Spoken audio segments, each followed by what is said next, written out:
If you were to look into the future, my last question to you, if you were to look into the future as an elder,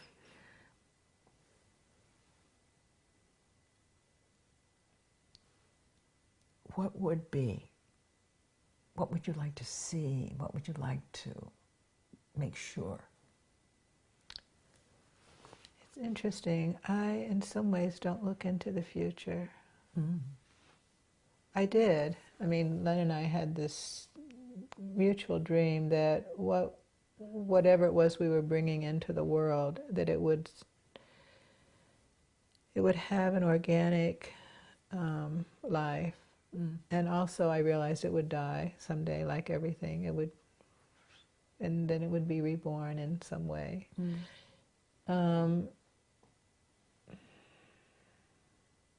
So I've had a vision about, quote, this work or this vision, and it's happening.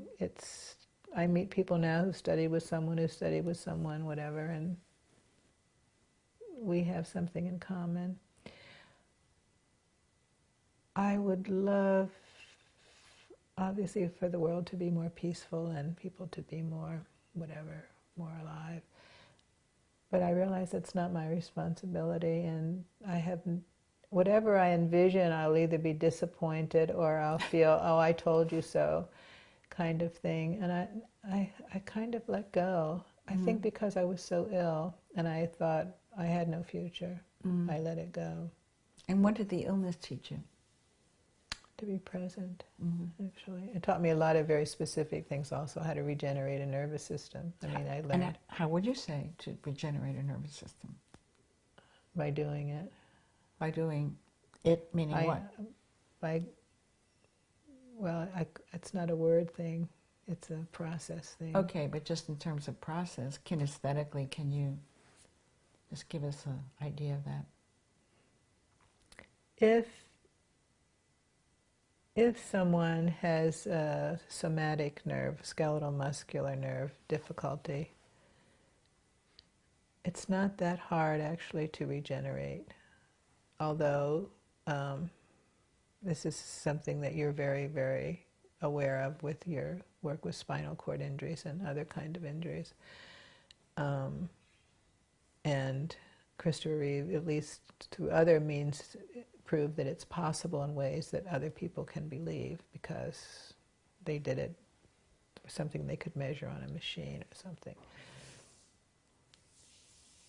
If it's a sympathetic nerve, you have to rest, and that's known. If it's a parasympathetic problem, you can't rest. You're really sick. And it's chronic because the very system through which you heal is injured. And Yes. that's where I was. Yeah. So it's a very long-term process. But it can happen. I can't say it in words, but someone has to go way, really deep into the dark. So many healing practices are find the light. This is really going into the dark. You know,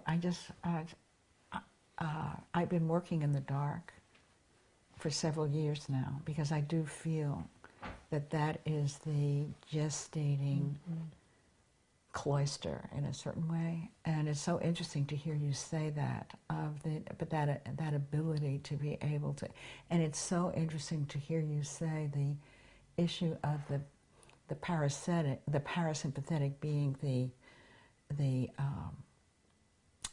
that's the problem, and if it's Peter Kingsley speaks of incubation.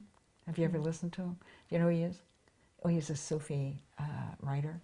But anyway, he speaks about incubation, and I go back to Asclepius and I don't know if you've ever heard of... I'm a very poor reader. But anyway, just to say hibernation, basically.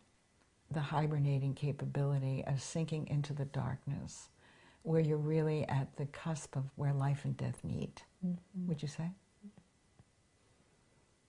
And so the willingness to be present with that.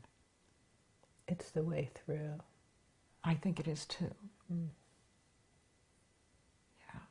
And what's so strange in one of my koans is, not really, I don't meditate in that way on it, but it's there in the back, is the very place of the most incredible peace is what we avoid. Oh, I can't get better than that.